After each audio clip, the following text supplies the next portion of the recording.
ഇസ്ലാം പൊളിറ്റിക്സേ ഉള്ളൂ, ഇസ്ലാം മതമേ അല്ല. ഒരു വിശ്വാസി ഒരു ജിഹാദിൽ പങ്കെടുത്തുകൊണ്ട് മരിക്കുന്നത് സ്വപ്നം കണ്ടിട്ടില്ല എന്നുണ്ടെങ്കിൽ അവൻ അവിശ്വാസത്തിന്റെ പാശത്തിലാണ് മരിക്കുന്നതെന്നാണ് ഇസ്ലാം പഠിപ്പിക്കുന്നത്. എന്താണ് പൊളിറ്റിക്കൽ ഇസ്ലാം? പൊളിറ്റിക്കൽ ഇസ്ലാം എന്നൊരു ഇസ്ലാമില്ല, ഇസ്ലാമിക് പൊളിറ്റിക്സ് ആണുള്ളത്. കെ എം ഷാജി പോലുള്ളവരൊക്കെ പറഞ്ഞ ഒരു കാര്യമുണ്ട്, മതമാണെന്ന് പറഞ്ഞ കെ എം ഷാജി ഉണ്ട്. ഷാജി പറഞ്ഞത് ഞാൻ പൂർണ്ണമായിട്ട് അംഗീകരിക്കുന്നു. പക്ഷെ ഒറ്റ കാര്യമുള്ളൂ, സെയിം സംഗതി ബി ജെ പിക്കാർ പറയുമ്പോൾ അംഗീകരിക്കണം. 10-70 വർഷമായിട്ട് കോൺഗ്രസ് ഇവിടെ ഭരിച്ച് ഇവിടുത്തെ ഹിന്ദു കൾച്ചറും ഐഡന്റിറ്റിയും നശിപ്പിച്ച ഒരു സംഗതിയാണ്. അത് തിരിച്ചു പിടിക്കലാണ് ഞങ്ങളുടെ ലക്ഷ്യമെന്ന് ബി ജെ പിക്കാരൻ പറയുമ്പോൾ അവിടെ പോയിട്ട് ഞാൻ പറയരുതെന്നാണ് ഞാൻ പറയാം. നിങ്ങൾ ദാനധർമ്മം ചെയ്തു, അല്ലെങ്കിൽ നിങ്ങൾ കുറേ നിസ്കരിച്ചു, നോമ്പെടുത്തു, ഇതൊന്നും ഇത് ഗ്യാരണ്ടി ചെയ്യുന്നില്ല. പക്ഷെ ഒരു കാര്യം ചെയ്താൽ ഇത് ഗ്യാരണ്ടിയിടാം, നിങ്ങൾ ജിഹാദിൽ പങ്കെടുത്തിട്ട് ഒരു കാഫറിനെ കൊന്നാൽ മതി. പണ്ടൊക്കെ നമ്മൾ കേട്ടിട്ടുണ്ട് മുസ്ലിം ലീഗ് ഉള്ളത് കൊണ്ട് മാത്രമാണ് ഇവരുടെ ഒരു ജമാഅത്തെ ഇസ്ലാമി അല്ലെങ്കിൽ പോപ്പുലർ ഫ്രണ്ടിന്റെ ഒരു ഭീകരത വരാണ്ടിരുന്നത് എന്ന് നമ്മൾ കേട്ടിട്ടുണ്ട്. മുസ്ലിം ലീഗ് ഇല്ല എന്നുണ്ടെങ്കിൽ എല്ലാ മുസ്ലിങ്ങളും തീവ്രവാദികളുടെ കയ്യിലാവും എന്ന് പറഞ്ഞു കഴിഞ്ഞാൽ, തീവ്രവാദികൾ വിളിക്കുമ്പോഴേക്കും കയറി വാടാ മക്കളെ എന്ന് പറയുമ്പോഴേക്കും തീവ്രവാദികളുടെ അടുത്തേക്ക് ഓടിച്ചെല്ലാം അങ്ങനെ കാത്തിരിക്കുകയാണോ മുസ്ലിങ്ങൾ? വി ഡി സതീശനെ പോലുള്ള ഒരാളാണ് ഇപ്പോൾ ഈ അടുത്തത് പറഞ്ഞത്. ഇന്ത്യൻ യൂണിയൻ മുസ്ലിം ലീഗ് ദുർബലമായാൽ ആ സ്പേസ് ആരും ഉണ്ടോ? വർഗീയ ശക്തികൾ കൊണ്ടുപോകും. അതിനെ തടുത്തു നിർത്തുന്ന ഒരു പൊളിറ്റിക്കൽ പാർട്ടി കൂടിയാണ് ഇന്ത്യൻ യൂണിയൻ മുസ്ലിം ലീഗ്. മുസ്ലിം ലീഗ് എവിടെയെങ്കിലും അവരുടെ ഭരണഘടനയിലോ എവിടെയെങ്കിലും എഴുതി വെച്ചിട്ടുണ്ടോ? ഞങ്ങളുടെ പ്രവർത്തന ലക്ഷ്യം എന്ന് പറയുന്നത് SDP പോലുള്ള തീവ്ര സംഘങ്ങളെ തടുക്കുകയാണ് എന്ന് അവരെവിടെയെങ്കിലും എഴുതി വെച്ചിട്ടുണ്ടോ? ശ്രീ ആരിഫ് ഹുസൈനാണ് ഇന്ന് നമ്മളോടൊപ്പം ഉള്ളത്. നമസ്കാരം. നമസ്കാരം. കേരളത്തിൽ ഇപ്പോൾ പൊളിറ്റിക്കൽ ഇസ്ലാം അല്ലെങ്കിൽ പൊളിറ്റിക്കൽ ജിഹാദ് പിടിമുറുക്കിയിരിക്കുന്നത് നമ്മൾ കുറേ കാലങ്ങളായിട്ട് കേട്ട് വരുവാണ്. എന്താണ് പൊളിറ്റിക്കൽ ഇസ്ലാം? പൊളിറ്റിക്കൽ ഇസ്ലാം എന്നൊരു ഇസ്ലാമില്ല. ഇല്ല, ഇസ്ലാമിക് പൊളിറ്റിക്സ് ആണുള്ളത്. പൊളിറ്റിക്കൽ ഇസ്ലാം എന്ന് പറയുമ്പോൾ ഒരു പ്രശ്നമുണ്ട്, പൊളിറ്റിക്കൽ അല്ലാത്ത വേറെ എന്തോ നല്ല ഇസ്ലാം വേറെ ഉണ്ട് എന്നുള്ളൊരു തോന്നലാണ് വരിക. ഇസ്ലാം പൊളിറ്റിക്സേ ഉള്ളൂ, ഇസ്ലാം മതമേ അല്ല. അതാണ് നമ്മൾ ആദ്യം മനസ്സിലാക്കേണ്ടത്. ആളുകൾ മറ്റു മതം പോലെ ഒരു മതമല്ല ഇസ്ലാം എന്നൊക്കെ ചോദിച്ചിട്ടാണ് ഇതിന് ഇക്വേറ്റ് ചെയ്യാറ്. അങ്ങനെയല്ല അത്. ഇപ്പോൾ ഹിന്ദു മതം ഒരു മതമാണ്, അല്ലെങ്കിൽ അതൊരു മതമേ അല്ല എന്നൊക്കെ പറഞ്ഞ് നമ്മൾ കേട്ടിട്ടുണ്ട്. അതൊരു ജീവിത രീതിയാണെന്നൊക്കെ പറഞ്ഞ മാതിരി അതൊക്കെ തന്നെയാണ് ഇതിനകത്തും വരുന്നത്. പക്ഷേ ഇത് പക്കാ പൊളിറ്റിക്സ് ആണെന്നുള്ളതാണ് ഇതിൻ്റെ ഒരു പ്രശ്നം. ഈ പൊളിറ്റിക്സ് എന്ന് പറഞ്ഞാൽ അതൊരു ഡോമിനേഷനാണ്. അത് മറ്റുള്ള ആശയങ്ങളെ മുഴുവൻ റിപ്ലേസ് ചെയ്യുന്ന ഒരു ഡോമിനൻസ് ആണ് അവിടെ ഒരു സാധനമായിട്ട് കൊണ്ടുവരുന്നത്. അത് അങ്ങനെ വരുന്ന സമയത്ത് എന്തൊക്കെ ആയിരിക്കണം അതിൻ്റെ നിയമം എന്നുള്ളതൊക്കെ പ്രവാചകന്മാരും അതിനൊക്കെ ശേഷം വന്ന ഖലീഫന്മാരും വരെ ചെയ്ത് കഴിഞ്ഞിട്ടുണ്ട്. പാക്ട് ഓഫ് ഉമർ എന്നൊക്കെ പറഞ്ഞിട്ടുണ്ട്. അപ്പോൾ അതിൽ കൃത്യമായിട്ട് പറയുകയാണ്, ജൂത ക്രൈസ്തവരുള്ള സ്ഥലത്ത് ഇസ്ലാമിക ആധിപത്യം സ്ഥാപിച്ചു കഴിഞ്ഞാൽ എന്തായിരിക്കണം അവിടുത്തെ നിയമം എന്നുള്ളത് സംബന്ധിച്ചുള്ള കൃത്യമായ ഡോക്യുമെന്റ്സ് ഉണ്ട്, നിയമങ്ങളുണ്ട്. അതിലാണ് ഈ പാക്ട് ഓഫ് ഉമർ എന്നൊക്കെ പറയുന്നത്. അതിൽ പറയുന്നത് എന്താണ്? അവർ പള്ളി പൊളിഞ്ഞാൽ പണിയരുത്, അതിനകത്ത് മുസ്ലിങ്ങൾക്ക് നിസ്കരിക്കാനുള്ള അവകാശം കൊടുക്കണം, ഒച്ചത്തി മണിയടിക്കാൻ പാടില്ല, ജൂതന്മാരാണെങ്കിൽ സ്റ്റാർ ഇട്ട് നടക്കണം, ഇങ്ങനെ പല നിയമം. അപ്പോൾ ആ വേർതിരിവ്, ജിസിയ കൊടുക്കണം, ഇതൊക്കെ അതിനകത്ത് പറയുന്നതാണ്. ആ ഒരു ടാക്സിൻ്റെ കാര്യമൊക്കെ പറയുന്നത്. അപ്പോൾ ഇതുപോലുള്ള പല നിയമങ്ങൾ വെച്ചിട്ടാണ് ഇത് സംഗതി. അപ്പോൾ ഇത് പൊളിറ്റിക്സ് ആണ്. ഓക്കെ, ഇത് ഫാഷിസം എന്നൊക്കെ നമ്മൾ പറയുന്ന മാതിരി, കമ്മ്യൂണിസം എന്നൊക്കെ പറയുന്ന മാതിരി മറ്റൊരു സാധനമാണ് ഇസ്ലാമിക് പൊളിറ്റിക്സ് എന്ന് പറയുന്നത്. ഇതാണ് നമ്മൾ ഇതിനകത്ത് മനസ്സിലാക്കേണ്ടത്. ഇനി ഇതിൻ്റെ പ്രശ്നം എന്താണെന്ന് പറഞ്ഞു കഴിഞ്ഞാൽ, ഇപ്പോൾ ജനാധിപത്യ മതേതര പൊളിറ്റിക്സ് ഉണ്ട് ഇവിടെ, ഒരു ഡെമോക്രാറ്റിക് ഒരു ലെവലിൽ നിൽക്കുന്നത്. അത് ഇതുമായിട്ട് മിക്സ് ചെയ്യുന്ന ഒരു സംഭവം വരുമ്പോൾ ഈ ഇസ്ലാമിക് പൊളിറ്റിക്സിനെ അത് കീഴ്പ്പെടുത്തുകയല്ല ചെയ്യാം. ഈ പറയുന്ന ഡെമോക്രസിയെ അതിൻ്റെ ടൂൾസ് ഉപയോഗിച്ചുകൊണ്ട് തന്നെ ഇവർ ഈ ഇസ്ലാമിക് പൊളിറ്റിക്സ് അതിലേക്ക് വരും. അപ്പോൾ ഇസ്ലാമൈസേഷൻ ഓഫ് പൊളിറ്റിക്സ് ആണ് അവിടെ സംഭവിക്കുക. ആ സംഗതിയാണ് നമ്മളിവിടെ ഭയക്കുന്നത്. അപ്പോൾ അതിലിപ്പോൾ ഒരു പ്രശ്നം എന്താണെന്ന് പറഞ്ഞു കഴിഞ്ഞാൽ, ഇപ്പോൾ നമുക്കറിയാം, ഇപ്പോൾ ഇന്ത്യ ഒരു ഡെമോക്രാറ്റിക് ഒരു സെക്യുലർ ആണ് എന്ന് പറയുമ്പോൾ നിയമങ്ങൾ സെക്യുലറാണ്, അതിൽ മതത്തിൻ്റെ അടിസ്ഥാനമില്ല, മതാതീതമാണ്, മതേതരമാണെന്നാണ് നമ്മൾ പറയുന്നത്. പക്ഷേ ഇസ്ലാമിക് പൊളിറ്റിക്സ് വന്നു കഴിയുമ്പോൾ അവിടെ വ്യക്തി നിയമങ്ങൾ ഒരു വലിയ സംഭവമായിട്ട് മാറും. ഒന്ന് ആലോചിച്ച് നോക്കും, ഇപ്പോൾ ഇന്ത്യയിൽ ഹിന്ദു കോഡ് എന്നൊക്കെ പറയുന്ന സാധനം, അതായത് ഹിന്ദുക്കളുടെ വിവാഹമോചനം, അതുപോലെ വിധവ വിവാഹം ഒക്കെ സംബന്ധിച്ചുള്ള നിയമങ്ങളൊക്കെ ഏകീകരിക്കുകയും അതിനൊരു കോമൺ രൂപം 1950കളിൽ തന്നെ നടന്നു കഴിഞ്ഞ കാര്യമാണ്. പക്ഷേ ഇത്ര കാലമായിട്ടും, സ്വാതന്ത്ര്യം ലഭിച്ചിട്ട് ഇത്ര കാലമായിട്ടും എന്തുകൊണ്ടാണ് മുസ്ലിങ്ങൾക്ക് അത് സാധിക്കാത്തത്? അതിനെപ്പോഴും തടഞ്ഞിടുകയാണ് ചെയ്യുന്നത്. ഒരു മുത്തലാഖ് നിരോധനം കൊണ്ടുവരുമ്പോൾ പോലും അതിനെ എതിർക്കുന്നത് ആരാണ്? ഒരു വിവാഹപ്രായം വർദ്ധിപ്പിക്കുന്നതുമായി ബന്ധപ്പെട്ടുള്ള ഒരു സംഗതി വരുമാരാണ്, വഖഫിന്റെ വിഷയം വരുമാരാണ് ഇതിനെ എതിർക്കുന്നത്. അപ്പോൾ ഏത് നിയമം കൊണ്ടുവന്നു കഴിഞ്ഞാൽ ഇതിനെ എതിർക്കുന്നത് ആരാണ്? അതിന് പറയുന്ന ബേസിസ് എന്താണ്? ഇതാണ് ഇവിടുത്തെ പ്രശ്നം. അപ്പോൾ അവിടെ നമ്മൾ കാണുന്നത് എല്ലാത്തിലും മതേതരമാണെന്ന് പറഞ്ഞു നിൽക്കുന്ന ആളുകൾ തന്നെയാണ് ഈ മതേതര നിയമങ്ങളിലെ പരിഷ്കരണങ്ങൾ കൊണ്ടുവരുമ്പോൾ, അത് മതേതരമാക്കാൻ വേണ്ടിയിട്ടുള്ള ശ്രമം വരുമ്പോൾ അവിടെ മതത്തിനെ പൊക്കി വെക്കുക. ഇതാണ് അവിടെ നടക്കുന്നത്. അപ്പോൾ അത് തെറ്റായ പ്രവണതയാണ്. ഇനി ഇത് നിയമങ്ങളിലും പൊളിറ്റിക്സിലുള്ള കാര്യമാണ് നമ്മളിപ്പോൾ ഈ പറഞ്ഞത്. ഇത് കൂടാതെ വ്യക്തികളുടെ ജീവിതത്തിൽ പോലും ബാധിക്കുന്ന അവസ്ഥയുണ്ട് ഈ വിഷയങ്ങൾ, അവരുടെ സ്വാതന്ത്ര്യത്തിലും അവരുടെ മറ്റു പല ദൈനംദിന കാര്യങ്ങളിലൊക്കെ. അതുകൂടി വരുമ്പോൾ വലിയ ദുരന്തമായിട്ട് മാറുകയാണ്. സ്ത്രീകളൊക്കെ ഇതിൻ്റെ വലിയ ഇരകളായിട്ട് മാറുന്നത് അങ്ങനെയാണ്. ഇതാണ് ഇതിൻ്റെ ഒരു പ്രോബ്ലം എന്ന് പറയുന്നത്. പിന്നെ തീവ്രവാദത്തിലേക്ക് കടന്നു കഴിഞ്ഞാൽ പിന്നെ പറയാൻ വേണ്ട, അത് വേറെ ഒരു ഡൊമൈനാണത്. ഇതാണ് ഇതിൻ്റെ ഒരു വലിയ പ്രശ്നം. സ്വന്തമായിട്ടൊരു രാഷ്ട്രീയം അല്ലെങ്കിൽ രാജ്യം സൃഷ്ടിക്കുക എന്നുള്ളതാണ് അവരുടെ ഒരു രീതി എന്നാണ്. രാജ്യം എന്നുള്ളൊരു കൺസെപ്റ്റ് ഇസ്ലാമിലില്ല.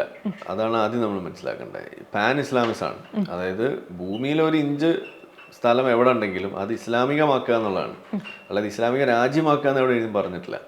അപ്പൊ ദീൻ മുഴുവൻ അള്ളാഹുവിനെ ആകുന്നത് വരേക്കും നിങ്ങൾ ജിഹാദ് ചെയ്യാന്നാണ് പറയാം.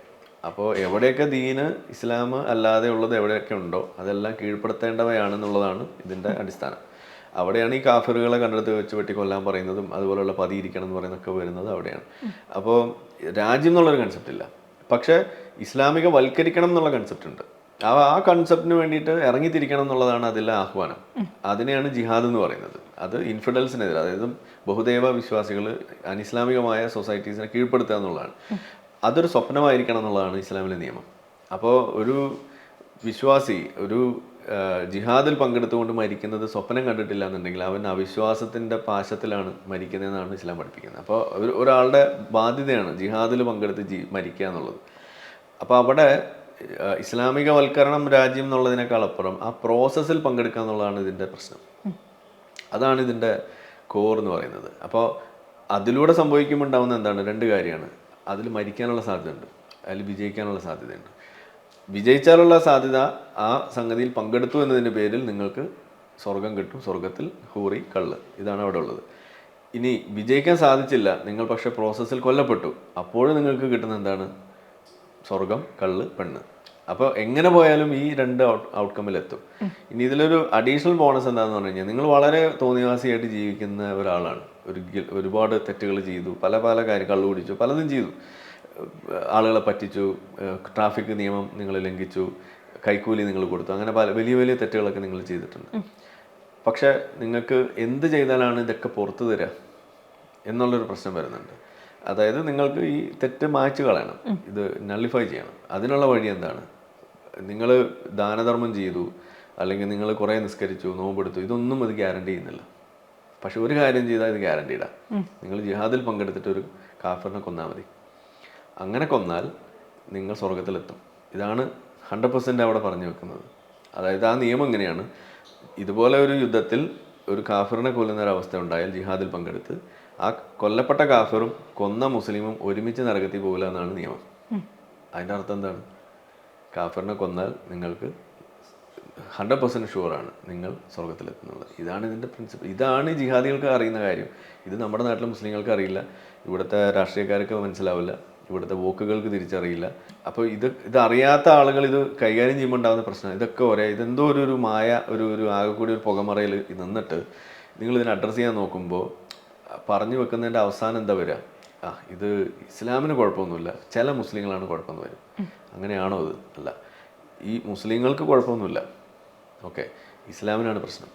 ഈ ഇസ്ലാം എടുക്കുന്ന മുസ്ലിങ്ങളാണ് കുഴപ്പക്കാരാവുന്നത്. അപ്പോൾ കുഴപ്പമാർക്കാണ്? എവിടെയാണ് പരിഹാരം കാണേണ്ടത്? അത് മുസ്ലിങ്ങളിൽ അല്ല കാണേണ്ടത്. അത് ഈ നിയമം, ഈ പറയുന്ന മതത്തെ മാറ്റിവെക്കാൻ അവർ ശീലിപ്പിക്കുന്നതിലാണ് അതിൻ്റെ കാര്യം കിടക്കുന്നത്. ഇതാണ് നമ്മൾ പറഞ്ഞു വെക്കുന്നത്. മുസ്ലിംസിൽ തന്നെ ഒരുപാട് സംഘടനകളുണ്ട്. ഇപ്പോൾ Jamaat Islami, SDPI, popular front തുടങ്ങി അങ്ങനെ ഒരുപാട് സംഘടനകളുണ്ട്. ഇപ്പോൾ മുസ്ലിം ലീഗ് ഉണ്ട്. ഇപ്പം പണ്ടൊക്കെ നമ്മൾ കേട്ടിട്ടുണ്ട് മുസ്ലിം ലീഗ് ഉള്ളത് കൊണ്ട് മാത്രമാണ് ഇവരുടെ ഒരു ജമാഅത്ത് ഇസ്ലാമി അല്ലെങ്കിൽ പോപ്പുലർ ഫ്രണ്ടിൻ്റെ ഒരു ഭീകരത വരാണ്ടിരുന്നത് എന്ന് നമ്മൾ കേട്ടിട്ടുണ്ട്. ഇപ്പം അങ്ങനെയാണോ? ഇത് ഞാൻ നേരത്തെ പറഞ്ഞതിൻ്റെ ബാക്കിയാണ്. അതായത് മുസ്ലിം ലീഗ് ഇല്ലെങ്കിൽ മുസ്ലിങ്ങൾ മുഴുവൻ തീവ്രവാദത്തിലേക്ക് പോകുന്നതാണല്ലോ ഈ പറഞ്ഞു വെച്ചത്. ആ സ്പേസ് ഇവർ പിടിക്കും. സ്പേസ് പിടിച്ചാൽ എന്താ കുഴപ്പം? മുസ്ലിങ്ങൾ അതിൽ കയറും. ഇതാണല്ലോ പ്രശ്നം. ഇതിൻ്റെ അർത്ഥം എന്താണ്? ഞാനൊരു സ്റ്റേറ്റ്മെൻ്റ് എന്ന് പറഞ്ഞു എന്നോട് വലിയ പ്രശ്നമാണ്. Every Muslim is a potential jihadi എന്ന് ഞാൻ പറയും. ഇത് വലിയ പ്രശ്നമാണ് ഇവിടെ. ഇത് തന്നെയല്ലേ ഇപ്പോൾ ഈ പറഞ്ഞതിൻ്റെ ബാക്കി. അപ്പോൾ മുസ്ലിം ലീഗ് ഇല്ല എന്നുണ്ടെങ്കിൽ എല്ലാ മുസ്ലിങ്ങളും തീവ്രവാദികളുടെ കയ്യിലാവും എന്ന് പറഞ്ഞു കഴിഞ്ഞാൽ, തീവ്രവാദികൾ വിളിക്കുമ്പോഴേക്കും കയറി വാടാ മക്കളെ എന്ന് പറയുമ്പോഴേക്കും തീവ്രവാദികളുടെ അടുത്തേക്ക് ഓടിച്ചെല്ലാം അങ്ങനെ കാത്തിരിക്കുകയാണോ ഈ മുസ്ലിങ്ങൾ? അപ്പോൾ വി ഡി സതീശനെ പോലുള്ള ഒരാളാണ് ഇപ്പോൾ ഈ അടുത്തത് പറഞ്ഞത്.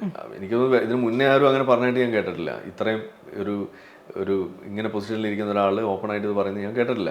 ഉണ്ടെങ്കിൽ അത് ഏറ്റവും വലിയ വങ്കത്തനാണെന്ന് ഞാൻ പറയാം. ഒരു രാഷ്ട്രീയം എന്തെന്നുള്ളതിൻ്റെ ഏറ്റവും വലിയൊരു അപജയമാണ് അത്. സാധനം എന്താ, ശരിക്കും പറയേണ്ടതാണ്, മുസ്ലിങ്ങൾ അങ്ങനെ വിട്ടാൽ അവർ വേറെ പാർട്ടികളിൽ ചേരും. ഇവിടെ കോൺഗ്രസ് ഇല്ലേ, ഇവിടെ എന്താണ് ഇടതുപക്ഷം ഇല്ലേ, BJP വരെ ഉണ്ട്, അതിലൊക്കെ ചേരാലോ. അതെന്താ ചേരാത്ത?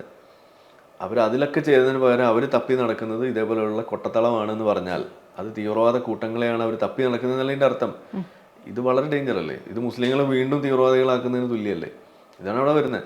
അപ്പോൾ ഇനി മുസ്ലിം ലീഗ് ഇവിടെ ഉള്ളത് കൊണ്ട് എന്തോ ഗുണമാണെന്നാണ് ഈ പറഞ്ഞേക്കുന്നത്. എന്താ ഗുണം? സത്യത്തിൽ മുസ്ലിങ്ങളെ തളച്ചിടുകയാണ് സത്യത്തിൽ ചെയ്തിട്ടുള്ളത്. ചെറിയ ഗുണമുണ്ടോയെന്ന് ചോദിച്ചു കഴിഞ്ഞാൽ ഓക്കെ, ഈ പറയുന്ന സാധനം നമുക്ക് പറയാം. ലോകത്ത് എവിടെ ഇല്ല കേട്ടോ അങ്ങനെ ഒരു മാതൃക. അത് ഈ കേരളത്തിൽ ഈ പറയുന്ന മുസ്ലിം ലീഗ് ഇന്ത്യയിൽ മാത്രമുള്ളതാണ്, നമുക്ക് അങ്ങനെ പറയാം. ഇന്ത്യയിൽ പോലും വേറെ സ്ഥലത്ത് അങ്ങനെ ഫലപ്രദമായിട്ടില്ല. പക്ഷേ ഇതിനങ്ങനെ ഒരു ചെറിയ എലമെൻ്റ് ഉണ്ടെങ്കിലും ഈ സാധനം, ഈ മുസ്ലിം ലീഗ് സത്യത്തിൽ ജന്മം കൊണ്ട് മുസ്ലിങ്ങളായിട്ടുള്ള ആളുകളെ പുല്ലുവിലയാണ് കൊടുക്കുന്നത്. അവർ ഈ വിശ്വാസം കൊണ്ട് മുസ്ലിങ്ങളായിട്ടുള്ള ആളുകൾ, അങ്ങനെ മുസ്ലിങ്ങളെ രണ്ടായിട്ട് നമ്മൾ കാണണം. ഒന്ന് ജന്മം കൊണ്ട് മുസ്ലിം ആയിട്ടുള്ള ആൾ. ഇപ്പം ഞാനൊക്കെ ജന്മം കൊണ്ട് മുസ്ലിം തന്നെയാണ്, പക്ഷേ എനിക്ക് വിശ്വാസം കൊണ്ട് മുസ്ലിം ഒന്നുമല്ല, ഇസ്ലാമിൽ വിശ്വാസമൊന്നുമില്ല. പക്ഷെ അങ്ങനത്തെ കുറേ ആളുകളുണ്ട്. അപ്പോൾ ജന്മം കൊണ്ട് അറിയാതെ ജനിച്ചു വീണ് പോയതിൻ്റെ പേരിൽ മുസ്ലിങ്ങളായിട്ട് ഇവിടെ ജീവിക്കുകയും എന്നിട്ട് അതിനകത്തുള്ള പ്രശ്നങ്ങൾ കണ്ട് അവർ ഒന്നുകിൽ അത് മാറ്റിവെച്ച് സൈലൻ്റായിട്ട് ജീവിക്കുന്നു, അതല്ലെങ്കിൽ ഇത് വിശ്വാസിയായിട്ട് നിൽക്കുന്നു.